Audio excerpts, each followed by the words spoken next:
Guys, welcome to my channel. My name is ReadingBear and I hope you are ready for some more stories. And today, we'll take a look at some new entitled people content. If you enjoyed my content, please don't forget to subscribe to my channel and post some bear emojis in the comment.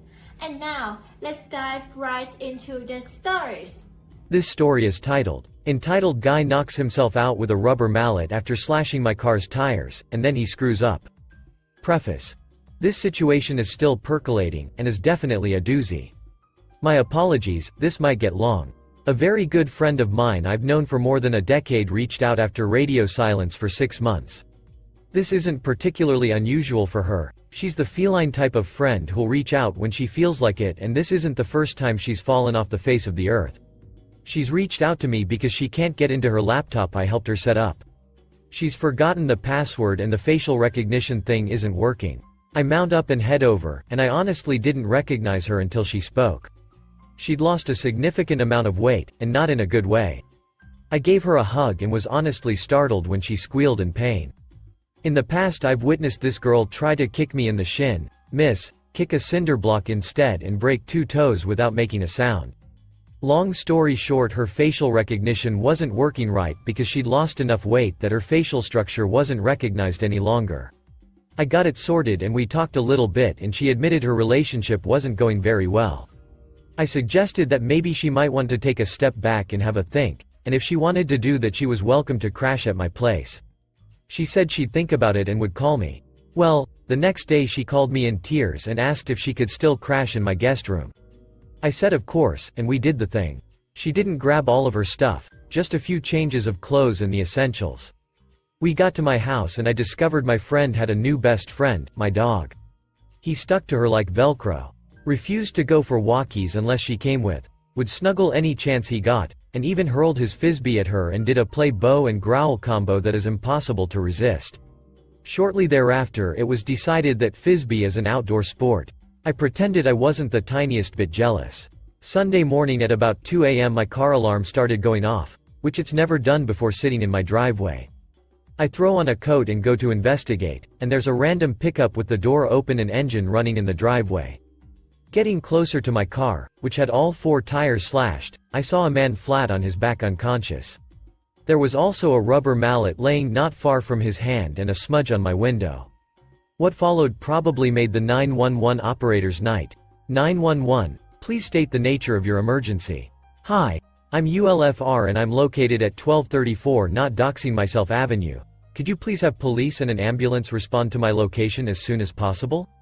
We can do that. Could you provide a little more information? Well, it looks like some jackass slashed my tires and tried to break my car's window, but the mallet he was using bounced off the window and he appears to have knocked himself out with it. I'm sorry, what? When the cops arrived he'd started to come around, but wasn't feeling up to trying to run away quite yet.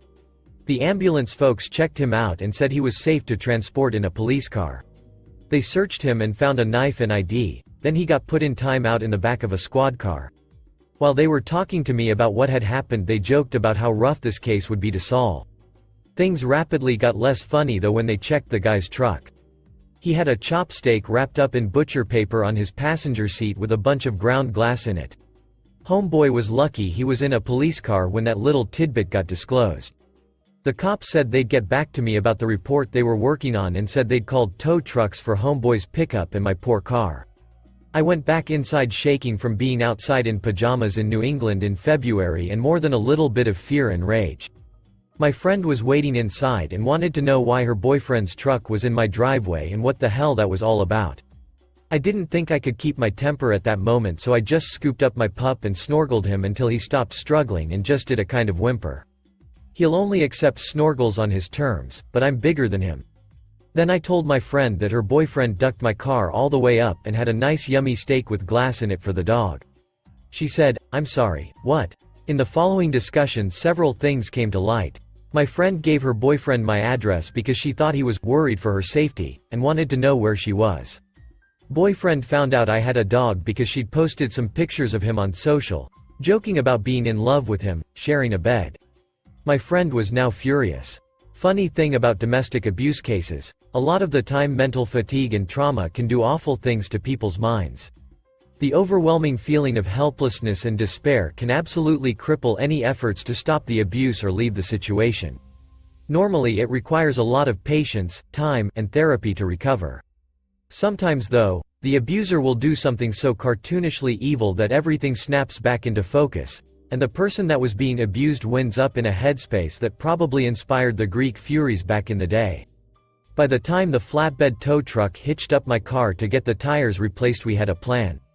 Neither of us thought he'd go away long enough for me to really feel safe in my own home based on what he was discovered doing. Being an awful human isn't a crime, and vandalism and maybe animal cruelty would have him out on bail almost immediately. Someone dumb enough to use a rubber mallet on a car window would probably try again, convinced this time he wouldn't be caught. Domestic violence, however, can be a good deal more serious. Sadly, there was a lot of that. Once the sun came up, I borrowed a car and we went to the We get out and make our way to the doors and then immediately head back to the car because there's an armed guard at the door and my friend's starting to panic at the notion of interacting with the guard. I ask her to wait in the vehicle and go up to the guard and explain the situation. He understands immediately and gets on his walkie to summons the Mama Bear Squad. They help document everything and get the police involved. Here's hoping it's enough to keep the dude away from me and mine. Small update. Small update is small because I hurt. Turns out moving someone out in the midst of a bad breakup is pretty straightforward when half the couple is in lockup. Half an apartment's worth of stuff is currently strewn about my part of the house higgledy-piggledy because I can't be arsed to move anything else and she's not allowed to. Doctor said no heavy lifting, not her idea. She turned her key into the landlord after landlord verified she hadn't done anything shady like leaving an upper decker or putting holes in the walls. Landlord wouldn't give up her half of the deposit, which I really can't blame him for. Funniest part? Me and her dad had no trouble with the furniture. It was the boxes and bags of clothing that damn near killed me. Doggo was not pleased when he discovered the trash bag of dirty laundry wasn't his new bed. Friend was not pleased to discover my dog has a klepto streak when it comes to dirty socks.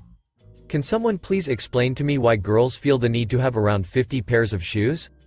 No word on charges or bail yet, I'm keeping a close eye. Update. You really shouldn't have tried to tow my car.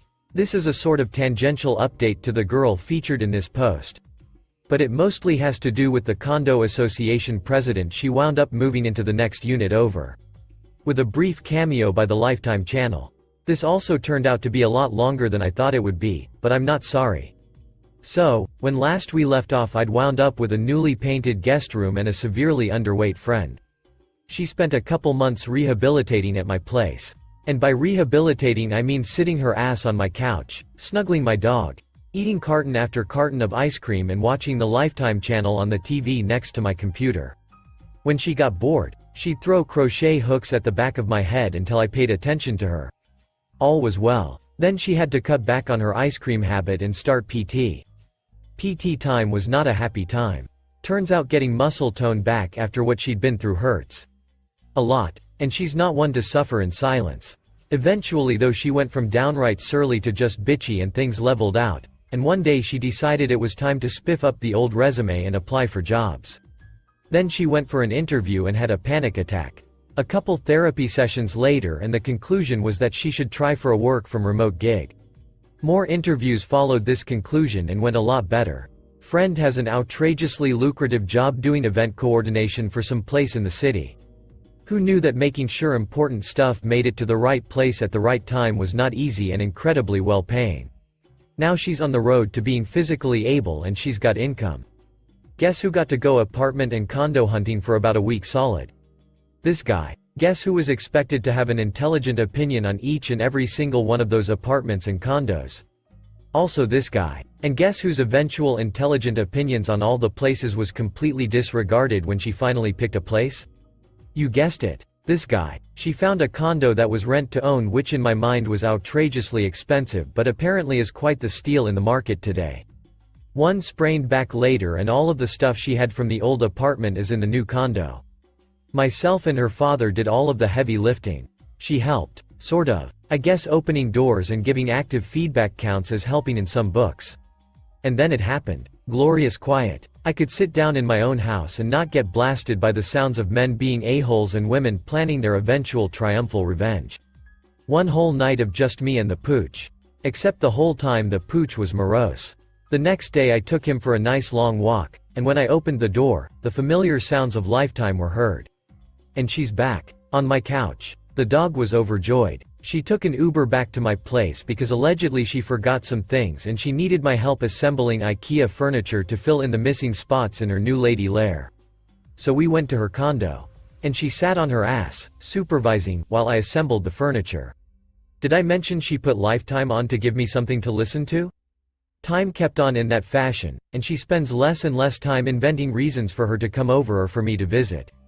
I managed 4 whole days of dedicated bachelor time and I get a phone call. She's so frustrated she's crying. The condo she's in apparently has a condo board, which is a lot like an HOA except it's condos. Which aren't homes. I don't know. I'm an IT guy. I load the pooch up into the car because there's no intelligible English coming over the phone and it's time to take out the big guns. We arrive at the location and I take the dog out of the car in preparation to go surprise her with him, and I hear a shrew. Not like the rodent shrew, the other kind. Late 50s early 60s, looks like she's just sucked on a lemon. This is a pet-free complex, the shrew snaps. I know, we're just visiting. The pooch, being as dense as he is, wants to say hi. I pull the leash up so he can't get to her, there's maybe 10 feet between the two of them. The shrew shrieks, "Get that thing away from me," and flees back into her lair. I'm thinking to myself, what the actual? My dog, he may think he's a ferocious beast, but even people who are afraid of dogs don't mind mine. They may not go in for a cuddle, but they're also not going to flee in abject terror. Don't tell him I said that. I knock on the door and it opens and there's a squeal from both parties and I'm thoroughly ignored for a few minutes. She insists on taking the dog for a freaking tour before we sit down and talk about what had her so upset. Turns out the shrew is the condo association board president, and she's not at all hesitant to fine anyone for anything. Flush a toilet at 10:30 p.m.? Noise violation. Fine. Friend puts your garbage cans out at 8 p.m. the night before trash pickup? Littering violation. Fine. Hammer a tack into a wall to hang a picture frame? Violation. Fine. Sing terribly in the shower? Violation. Fine. Though I really can't blame her for that one. There were others in this vein, but you get the gist. I have no idea how this woman accrued this much power, but I was mostly focused on fighting down the gigantic "I told you so" that was on the verge of escaping my lips. I told her it was too good to be true. Happily enough, right when my self-control was about to put me in mortal peril, we both heard shouting outside her condo. And the shrew is yelling at a tow truck driver. Tow truck driver shouts back saying he can't tow that Tesla with his rig.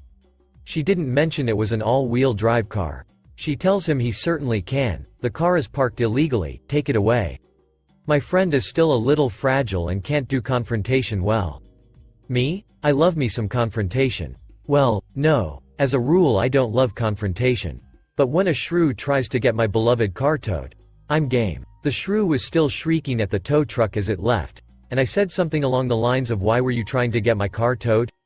She replied that the parking spaces are for resident use only. I point out the spot was being used with authorization from the resident who has no car. She sniffs and asks how she was supposed to know that. Right, so you weren't pissed off that I ignored your errant stupidity and wanted revenge. That part one didn't say, but I'm pretty sure the look on my face got some of it across because she got real mad at that point. I decided it was time to separate my dog and my friend and head home before the tow company came back with a flatbed. I'm the first person to say it's almost always better for a person to sort out their issues themselves. A lot of the time people can just escalate a situation with the best of intentions, and the last thing my friend needed was a white knight errant. But the shrew? She didn't want peace. She wanted problems. I knew if I went back I'd almost guarantee myself a tow, and then having to fight about who reimbursed me for the bullshit tow charges just sounded exhausting. Better to fight without money on the line. So I went on to the Facebooks. Well, technically I went on Rebecca's Facebook. Happy Becky. Started poking around on the condo board's Facebook page and their discussion groups and such. And then I noticed something weird. On one conversation thread she had a different name and a different picture. Like, if her name on Facebook was Thundering See You Next Tuesday, there was a different picture and the name Thundering See. Upon further investigation I discovered an entirely separate Facebook persona for the shrew. Only this one thinks people who aren't white are inferior. A lot. On an entirely public profile. Interesting. Very interesting. Some quality time with a snipping tool later and I've got a frankly astonishing amount of racist vitriol in one nice collage, complete with the incriminating bits conclusively proving that the two Facebooks are the same wretched excuse for a human being. I give Rebecca a call, and by a happy coincidence she's eating when she picks up. I tell her to check her email. She attempts to gasp with a full mouth when she starts reading the stuff, and starts to choke, resulting in a mighty cough and a bunch of dinner all over everywhere. It's the little things in life that make me happy. I tell her my plan, she tells me my death sentence is postponed. So I write up a little email and send it to the Shrew's public-facing email address. The contents? I found your racist Facebook. I won't send the link to every single person living in the condo development if you resign from the board and stop bothering my friend.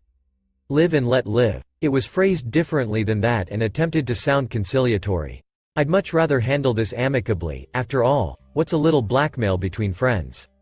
She never replied to my email, but I found out she wasn't interested in an olive branch when my friend called me a few hours later crying. The shrew had been beating on her door and screaming incoherently at her. The police got called. The shrew got sent scurrying back into her lair with a lecture and a stern warning. And the incriminating Facebook was deleted or private. Fun fact? The condo board had an email to all residents link on their residents-only Facebook page. Guess who got that nice little collage I made? Everyone. That's who. Of course I set the email delivery for a couple hours after I got in the Uber to spend the night on my friend's couch. At 0:30 that night, guess who came a-knocking once more? The shrew. That's who. Only knocking isn't the word. It doesn't convey how truly unhinged this woman became. There was wailing and lamentations and gnashing of teeth, and she actually picked up a decorative rock and broke a window so she could try and get inside. Only there wasn't a still rather fragile friend alone inside. There was me. With a baseball bat. She decided discretion was the better part of valor. And then called the cops. On me. I can honestly say I do not recommend getting weapons drawn on you by twitchy police officers as a form of recreation, but after a little bit of back and forth the police officers decided I clearly wasn't on a bunch of meth menacing people with a baseball bat. And they were downright apologetic when they saw the footage from the night vision camera I'd stuck on the door to capture the shrew in all her shrewish glory. Guess who got a restraining order against the shrew? Rebecca. That's who. The shrew needs to move now once she posts bail, and has to be supervised when she goes in to retrieve her things. Couldn't have happened to a nicer lady. Thank you for listening.